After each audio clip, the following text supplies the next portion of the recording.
All right, so be the market expert. Here we are, and yesterday was a holiday, right? So we had President's Day, and so when we go and look at the some of this data, some of the data is not going to be updated as of yesterday, so it will still be Friday data a little bit. But as always, we're going to start it off with national, and so let's look at Housing Wire. And so Logan Motoshami, the economist for Housing Wire, latest Friday article: are mortgage rates about to break out higher again? And so this is kind of where we are, right? This is where we are living right now. Is we are living in a place where we truly have to be watching mortgage rates.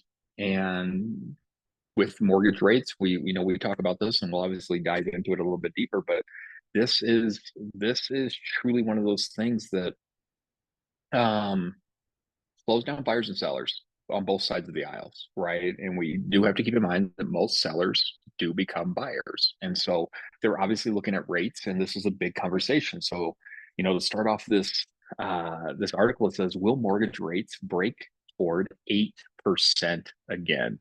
Making another 2024 data line that looks like a carbon copy of 2023. It's not part of his 2024 forecast, but since the Federal Reserve likes playing with fire, let's look at where we are with mortgage rates. So again, right, this is all driven by the Federal Reserve. This is the people that dictate what money costs when they are loaning money out to the banks. And so as they are making the money less affordable for banks to borrow it, then what happens is they pass along that lack of savings, if you will, to the consumer, which means that the rates rise. And so he's just proposing the question: can they, not can they, will they hit 8% again? So we're not going to look at the 10-year yield, but we do know there's a direct correlation. While they're not directly tied to one another, they do influence one another. When the 10-year yield starts to move, that's actually what we do see fluctuate the mortgage rates. So it's a serious mortgage rate talk. And it says, as we're approaching a critical technical level of the 10-year yield that can cause market drama to mortgage rates. For those who have followed my Instagram story videos over the last year, an essential level of the 4.34% is getting closer to being tested again. So again, like it's just showing direct correlation with what interest rates are doing and where the 10-year note, the bond rate is. But let's look at the weekly housing data inventory. So as we look at this, as the best part of 2024 for me has been watching housing inventory grow, and that is exactly what we need. We need to see more inventory hit the market. This is what we need, guys. And so as everything that is happening, better stuff starts to go down when we start to see more homes hit the market. So as we start to see more sellers being more comfortable with selling their house, as we see more inventory from new builds hit. So we have resale market as well as new build market coming into the inventory. That's what we're looking for. And again, we're never going to be able to outbuild where we are today. And so what I mean by that is there's a lot of, not a lot of thought, but there's people out there that believe that construction, if we keep building these houses, then we will be out of this inventory crisis. And while I do believe that, yes, like if we were to have all the home builders like rally together and they were to go through and they say, yes, let's build and let's get out of this housing crisis that we're in. And let's make sure that there's enough inventory for every American that wants a house in the United States, they can have one. Yeah, they could absolutely do that, but they're not, right? They're not going to. That's against their business model. They're a for-profit company. They have shareholders. They have people that they answer to. And so it's not in their best interest to flood the market with inventory, right? What they do is they're very strategic. They go through, they go find their plot of land, they're going through, they're negotiating, and then what they do is they release in phases. And if you're looking at new builds, that's what they do. They release in phases. And so they go through and they say, awesome, this phase is going to have X amount of houses drop, and then this amount, and then this amount. And what they do is they artificially keep their prices inflated because they are constraining inventory. Yeah, they could absolutely go through and hire X amount of workers and get the deals on the property and just continuously launch these different things, but they're not going to. They're not going to, because that's going to drop their prices. So it is not in the builder's best inventory to flood the market. And so as we're seeing maybe articles about new construction and building, and you're looking all over and you're seeing these houses pop up, yes, they might start building, but they're releasing it in phases to keep the prices high. So let's look at this weekly inventory change, right? And so this is last week's data again. And so it says inventory fell from 494,862 to 494,029. All right, so we saw less inventory. And again, like this data, we all have to keep in mind that some weird things happens here. And so as people are looking at inventory changes, it really is, if homes sit on the market for a little bit longer, that's the capture, right? That it has to have a capture rate where it isn't going to pull it unless it hits the MLS. So if homes aren't hitting the MLS, it's not going to capture this inventory. As well as if something goes on the market and is off in a day, I don't think it's going to capture that image, that data point as well. So there's a couple different factors that have to happen here. And then now it's looking at 2023 data. That's this next line. So since 2023, this time in 2023, we went from 444,000 to 437,000. So while we have less inventory week over week this year over year, it's better. And this is what we want to see. We want to see more people get comfortable with the interest rates, because that's truly what's slowing everybody down, is the interest rates. People, their motivation levels are what they are, but when they go through, and we're going to look at this because this is like one of the last things that I have for us, we are going to look at our median price point in Arvada and kind of look at what that price point looks like for a homeowner, and we're going to play with 20% down versus 6% down, so we can actually see that jump, because there is one. But this is good. This is good data. This is what we want to see. We absolutely want to see more homes hitting the market. This is telling us that people are probably a little bit more comfortable putting their home on the market. And maybe they're not more comfortable, but there is something happening in their life that's actually leading them towards doing this. This is this recent inventory bottom. So in 2022, that this was the lowest amount of inventory that we had. Okay, that makes sense. The inventory peak for 2023 was 569,000. So again, we're still in this the winter months, right? We still are in winter seasonality. We have seasonality. And so as we're going through, we're going to start seeing things ramp up and get busier and busier and busier, but we're just not there yet. So this was the peak of where we were in 2023. Obviously, this is where we're wanting to aim and gets past this.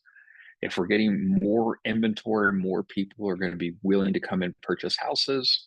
And also, with that being said, we're going to see a little bit more stable market as far as prices go. I don't think that we see a housing bust. I'm not one of those housing bust people. I don't think that that's real, but this is good for our market. And this is for context, active listings for this week in 2015.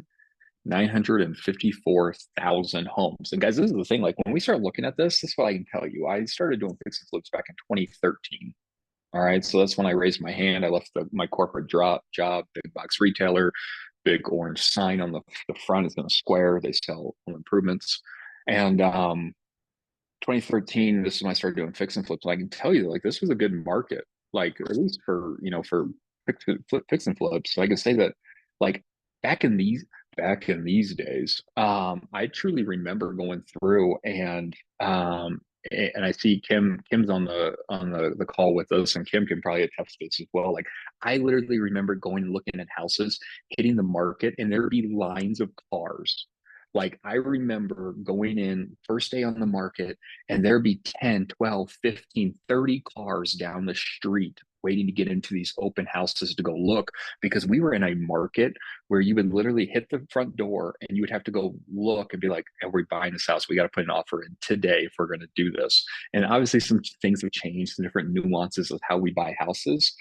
But when we start to see this number right here, prices were still rising.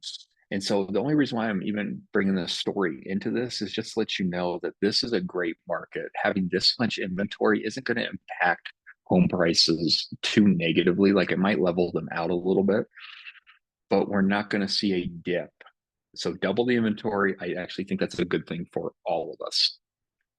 So national inventory, just as we're looking through, this is where we're sitting, right? So we're in this area right here, 494,000, right? This is where we ended on Friday. And you can see that like we're just halfway through and we always look at 2019, like 2019, this is where we want to be. This is pre-COVID market. This is what's considered a normal market. We benchmark everything against pre-COVID.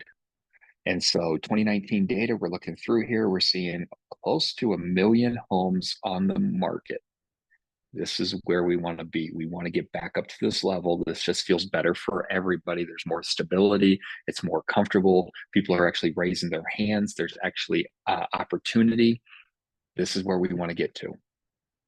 New listing data. As we're looking at this thing, it says new listing data saw a week-to-week decline. And we just saw that, right? So back in 2024, we saw almost 50,000 homes hit the market, 42,000 in 2023, and 48,000 in 2022. So just as we're going through, all this is doing is this is just showing kind of where we were with new listings hitting the market. So this isn't, this could be a combination of resales as well as new builds, but this is not homes failing to get through contract. This is actually brand new listings coming to the market. And we can see again, more homes hitting in 2024. This is solid. This is what we want. We want more homes. And so it's going through against us. Last year, the data was very steady, even with mortgage rates heading towards 8%. However, 2023 was the lowest new listings data pool ever. So guys, think about this thing. Like for most part, every one of you in here was a real estate agent during this time, and you lived through one of the weakest inventory cycles we have ever had as an industry. Things are looking up, right? Like I think that that's, if anything that we're pulling from here is that we can't fall from the floor. And 2023 was a very painful market to be a part of. And like this, there's going to be a lot of opportunity in 2024. So here it is again. It's just this is the visual representation of it. And let's talk about price cuts. So this is what we're seeing, right? So in 2022, we saw 18% price cuts. And again, right, 2022 started getting weird towards the end with the interest rates starting to rise and we started seeing some people back off, but we saw only 18%. 2023, we saw 31% price cuts. In 2024, we're seeing 30%. Again, it says every year, 1/3 of all homes take a price cut before selling. So that's probably a statistic that I want to be able to, keep in mind is, put this in your back pocket. Every year, 1/3 of the homes, nationally speaking, take a price cut. This is a traditional housing activity that happens every year. However, the data can be more stronger in either direction when mortgage rates rise or fall aggressively. And again, we know that, right? Supply and demand. As mortgage rates go up, demand goes down. As mortgage rates go down, demand goes up. We know this. This is truly supply and demand, and that's all this is really pointing to. So when people are going through and they're right, when we look at the mortgage rates and where they're fluctuating, and we make a call and we say, based off of what we've seen, we're going to price the home here, and we think that this is a strategic price point. And then as the mortgage rates go up, well, that price point might not be the right price point anymore, and we actually might have to drop the price.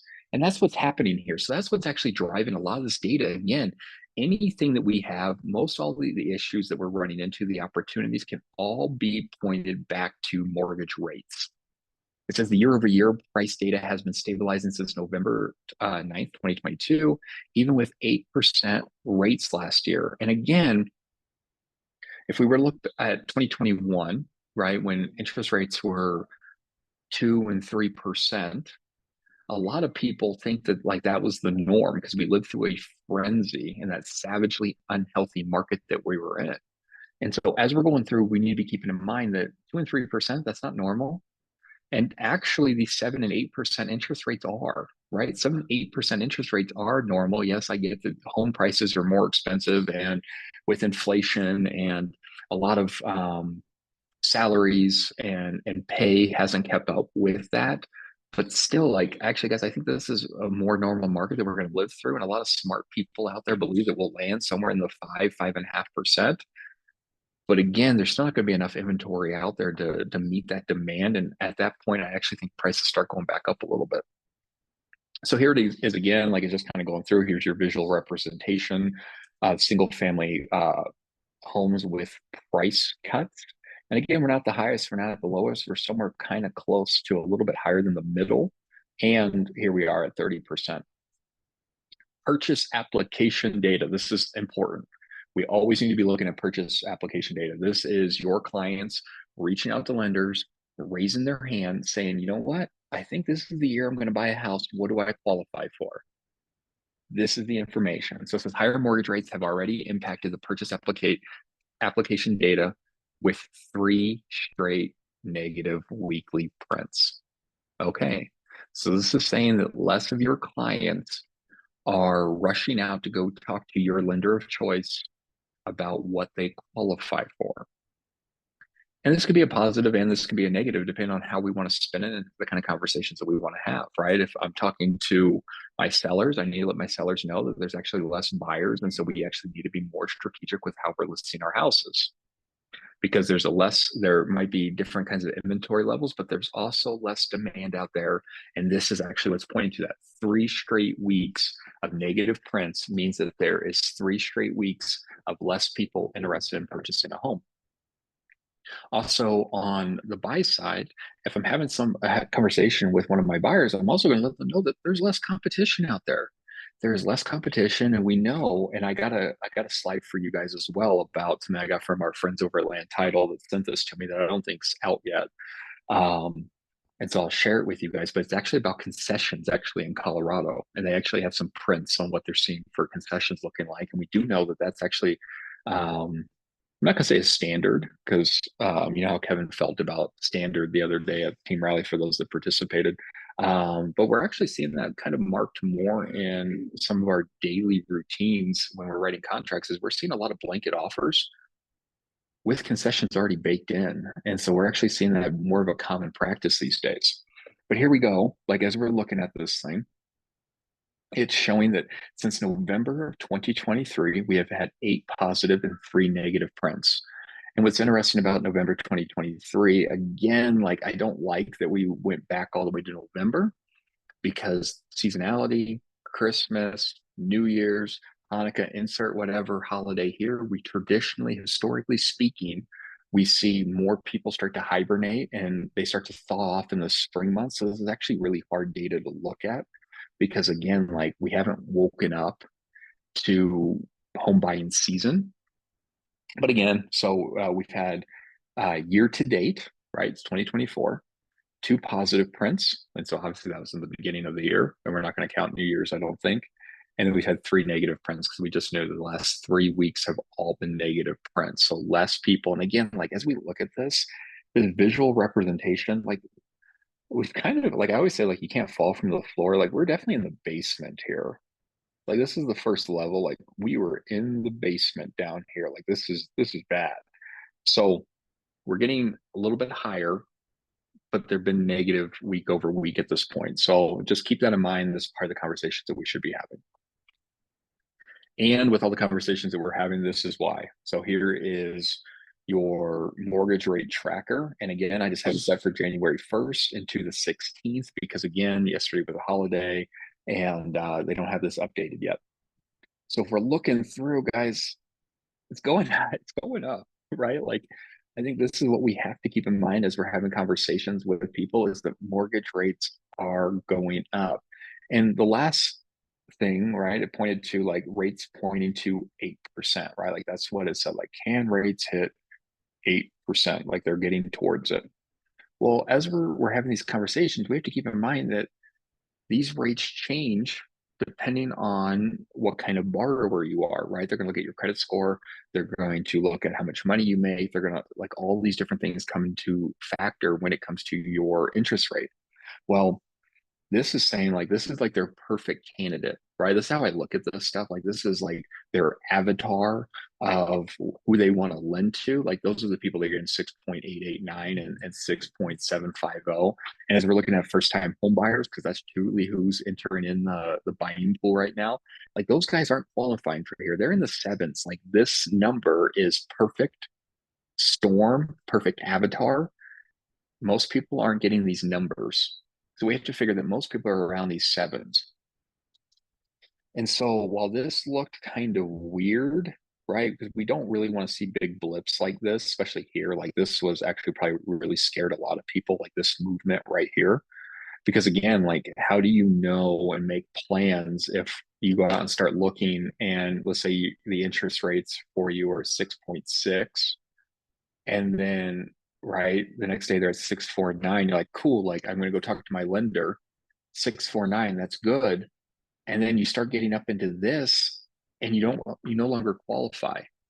This is what makes it hard to be a buyer and even a seller because again, most sellers become buyers. So as they're looking at this, it makes it very hard to plan. And this is why we're seeing these negative prints. So look, so if we're say 3 weeks of negative prints, here's 1, 2, 3. So really like this, people were comfortable.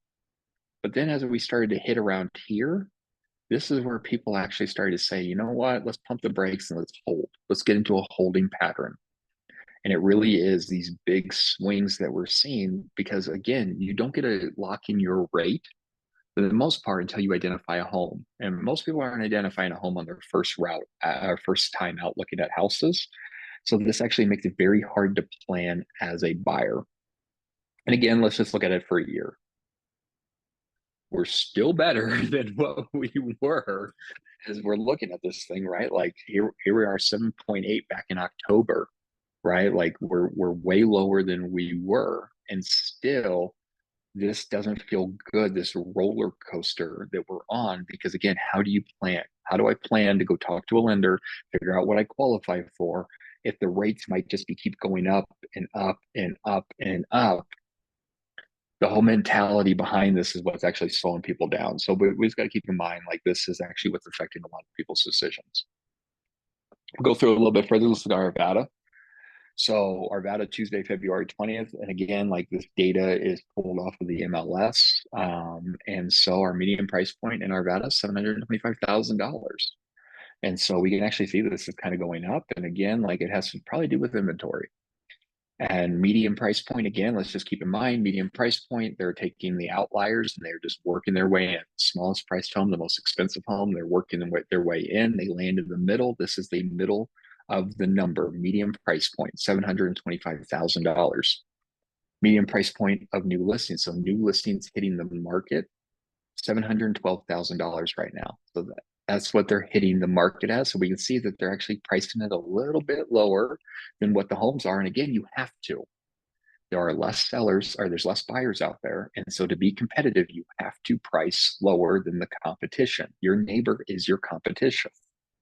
Price per square foot, we're at $281. So pretty stagnant, right? Like we're seeing like, a dollar, we're going down a dollar a week.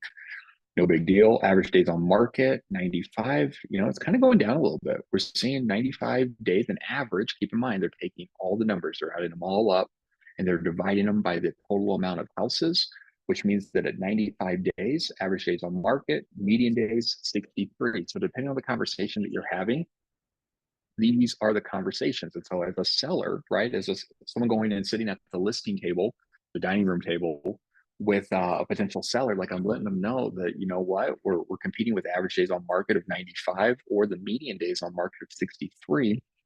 And so pricing matters. How we're presenting the home matters. And so this isn't 2021. We can't just put a home on the market and then do the 3 Ps, right? Where we place a sign in the yard, we put it on the MLS and we pray that it sells. Like we have to actually do that fourth P, and we have to be proactive. We actually have to go through and we might have to do some painting. We might have to do some decluttering, right? We're gonna have to do some cleaning and getting the stuff, the property looking well. Because again, if there's only 2 houses on the market, price doesn't always matter anymore, right? And so we actually have to go through and make sure that we are making ourselves look better than the competition. And through doing so, right, we're going to actually have more eyes on it. And that's what the competition looks like. But again, like as I'm having these conversations, I'm probably letting sellers know that homes are sitting on the market for 3 months now. Like 3 months is what the average days on market, at least in Arvada, looks like. Price decreases 35%. So We're actually pretty much in line with national data. We're a little bit higher, but 35% price decreases. Price increases, I'm not worried about this. This is new homes hitting the market, 4%. Relisted, so these are homes that have fallen out of contract and have been put back on the market, 4% of the homes. The inventory, they're saying it's the 93. Our median rent is still dropping. So it's kind of interesting data. Like if I'm looking through the, $3,000, $2,785 is what our median rent is. And again, median, they're taking the cheapest, they're taking the most expensive, and they're working all the way down to find that middle number. And they're saying that we're at a market action of 53, which points to here. At 53, it says that we're still in a seller's market, and we're still in a better seller's market than we were last month.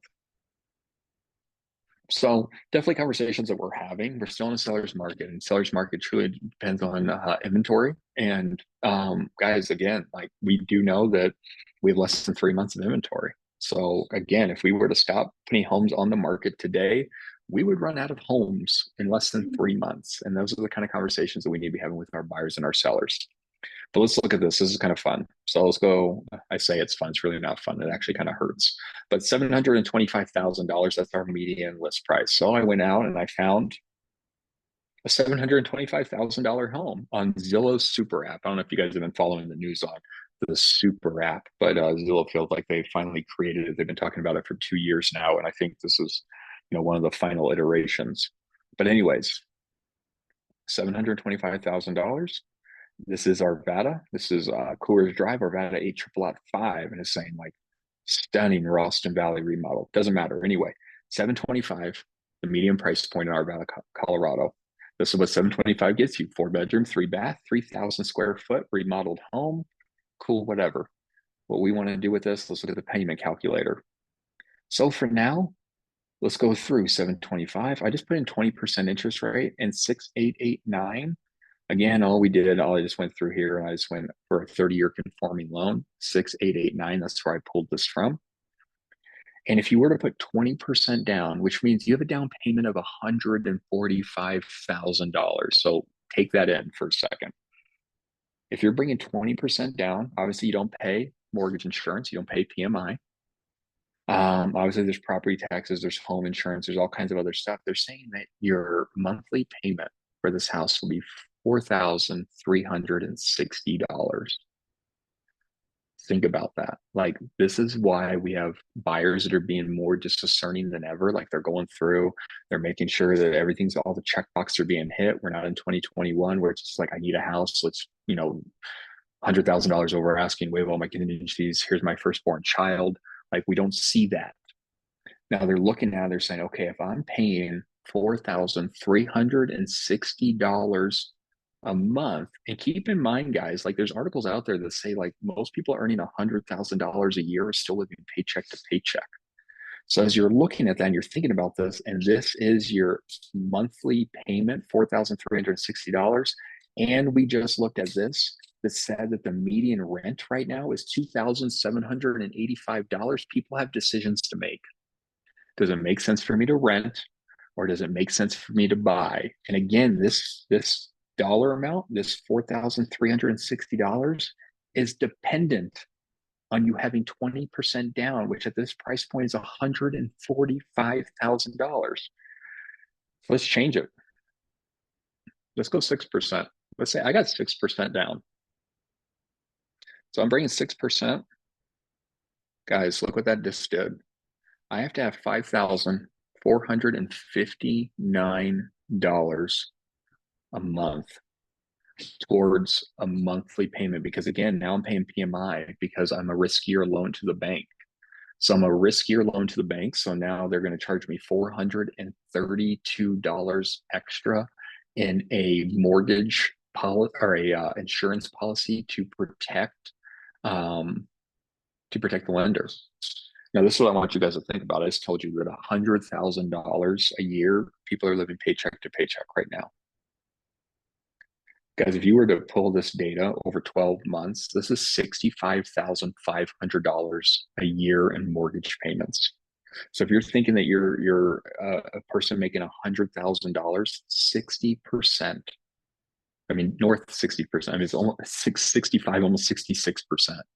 66% of your gross, because you guys still got to pay taxes on that $100,000, is going to housing. This is what's going through the minds of our buyers, right? And so they're actually making this, they're having these conversations, they're having these questions. So this is why it's important for us to watch this. We have to know this. We have to make sure that we understand this, because if we're not watching what interest rates are doing and we're not making sure that we have a pulse on the market, guys, like we're doing our buyers a disservice. Like we need to know when interest rates are dropping and if they have interest. And so we're having these conversations, right? We're having conversations of, hey, Mr. and Mrs. Buyer, like, do you want to buy a house this year? And they say, yeah, absolutely. But I want to wait till interest rates are dropping. Guys, what does it look like to go get a signed agency agreement with these people? Because again, please get a signed agency agreement. You get a signed agency agreement in place, and you know what? Depending on what you have going on, you all get to determine what your time is worth, and you want to go looking at houses with these people, even though, right, like they went out, they got approved, they're only approved for $4,000, and they're comfortable with it, and you go look at some houses. And you're getting excited about the process of purchasing. Again, you have a signed agency agreement. Don't go do this for fun. But you have a signed agency agreement. They're like, yeah, let's just wait till interest rates go down. You're watching the interest rates. You do see them take a drastic dip, and they've already identified the type of property that they're looking for. Guys, you write on that property, they're locked in at that interest rate, and you win, and your clients win. And guess what? They're telling stories about you, right? And then that's how you get repeat and referral business. And so just keep this in mind, guys. This is what's going through our buyers right now, is that this is closer to probably what they have able to put down, closer maybe 43,000, maybe a little bit less, whatever. The price point at a medium price point in our Nevada, Colorado at 725,000 is going to cost them $5,459, which is $65,500 a year, 65% of their gross take home income, or not take home, I'm sorry, but their gross income yearly. And then that's pre-tax. So this is what's happening. But let's look at this. I think this is interesting as well. So our friends over at Land Title sent me this. I'll blow it up a little bit. So guys, what they did was kind of cool. They went through and they just looked at like how many concessions are happening. I don't know if this is public yet. They sent this to me to look at the other day. It came from Jim, their marketing or their stat guy sent it to us. And so this is January 2024 data. And then we got January 2023 data and January 2022 data. So I'm going to shrink it a little bit so I can get more in the screen. There we go. I like that. Cool. So we look at this thing. So here's 2024. And again, we're just in, January, because this is all rear view facing data. And so if we're looking at this, prices under 500,000, there were 734 homes sold in the Denver metro area. The average concession was $8,113. 61%, almost 62% of all homes sold in the Denver metro area under $500,000 had a concession attached to it. Think about the power you have here. You have, as a seller, you know that as you're having a conversation with your client, you're going to let them know that, hey, you saw, 62% of all homes have a concession attached to it. You don't know if it's going to come in the form of on the offer before it is even signed, right? Like it could be on the contract to buy and sell, or it could be in the contract process through the inspection process. 62%, and they're totaling around another $8,000. So you can actually prep your client that you have seen historically this year about $8,000 in concession on this price point of a home. If you look at 500,000 to $1 million, there's been 1,100 homes sold, and the average concession is almost 17 or $10,700. 65% of all homes sold between 500,000 to $1 million this year have had some type of concession attached to it, with the average concession being around $10,000. If we were to look at that versus last year, we can see that they're going up, right? From 2022 to 2023 to 2024, we are seeing the percentage rise as well as the dollar amount rise. So this is very interesting data, and again, like as we're looking at this, this is total units sold. So the data is a little bit skewed because this is January, it's review facing data, and this is all of 2023. This is all of 2024. So as we're going through and we're doing some different things, like these numbers might drop a little bit, but at the same time, they also could go up because I'm actually seeing this become more of a common practice now. So as you're looking through this, guys, again, like I'm taking this data and I'm making sure that my sellers understand that, if we're selling, a 2.5 million to $3 million home, which I hope you guys all get one of those locked under contract this year, um, you're seeing $23,000 in concessions on average, 46% of all homes. Over 3 million, we're seeing a little bit less. Interesting here, over 3 million, we actually saw a little bit more, and even more so over here. And I'm just assuming that this is just negotiation power, is what they were kind of leaning forward and doing some stuff. So, guys, I would take that data. And again, this came from Land Title. I don't know if it's out yet. I just got access to it last week when they sent it to me. Has anyone seen this yet? No, I didn't think so. I think I got it before it came out. So um, I think it's interesting. So as we're looking through this, guys, again, this is what we're keeping in mind. Interest rates, this is what's hurting us. This is what's hurting our buyers. This is what's hurting our sellers. Yeah, some people are talking, could they hit 8%? I wouldn't like perpetuate that, but we do need to keep in mind that purchase applications down. Less people are feeling comfortable with rates rising. And again, they're probably feeling a little less comfortable because they don't have $5,500 to spend in a mortgage payment every month, because that equates to 65%. And then they still have to eat, they have to do some other things. So that's probably what's slowing a lot of people down as they're thinking about this. Um, Again, we just need to keep in mind that as we're looking, this is 3 months data, but let's go and switch it from January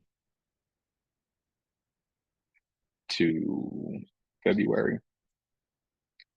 This is kind of what we're playing with this year. It is on the tick up. And again, this is what's directly contributing to our purchase application going down. The average price point, right? We're still staying pretty tall. And again, I don't think these are going to shrink. And, even with interest the way that it is, there's not enough inventory. And so interest rates can go all the way up for all we care, right? I mean, we do care, but the more interest rates go up, I don't think they're going to have too much of a negative effect on the prices of homes because there's not enough inventory out there. So that's going to, be a direct correlation. Oh, I'm sorry, Taylor. Can you do below 20%? Just curious in the PMI. Oh, yeah. I think I did do that. I don't know when you sent that to me though. Please. Perfect. Did I hit it for you? Yes. Perfect. Perfect. Yeah. Sorry about that. I just saw that. So guys, again, like this is the kind of stuff that we need to know. So again, let's look at 20% one more time. 20%. That means someone has to have $145,000 in the bank account to be able to get $4,300 a month. And again, let's say 6%, because I think that's pretty typical. $5,400. I mean, we're talking almost $1,000 swing here, right? Like that's $1,000 swing in a monthly payment, which again, that's a 12% swing if we're talking about someone that is going between $100,000. $100,000 take home, that is a 12% increase in your expenses. It's a big deal. And so that's what a lot of people are facing.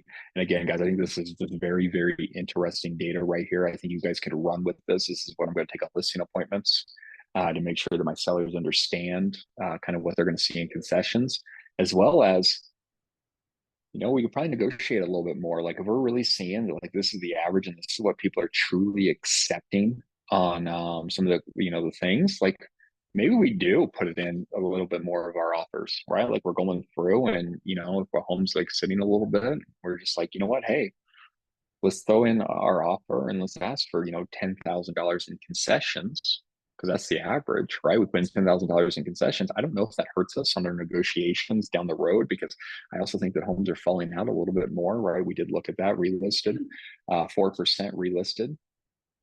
So as we're going through and we're thinking about these different things, like this actually gives us power to know kind of how some negotiations are going, both on the sell side and the buy side. And if you are bringing this, you become the real estate economist of choice. So again, what does a social media post look like around this, where you're going through and you are seeing, right, like maybe you attach this, like, hey guys, this is, $725,000. That's our median price point in Arvada right now. And at that $725,000 price point, we're actually seeing, 65% of all homes in that price point have a concession, with an average concession around $11,000. Guys, think about that social media post. Like, you were the real estate economist of choice, and you were educating and you were entertaining. And as people in the market is starting to heat up, you will be taking more mind share, and eventually the market share will follow.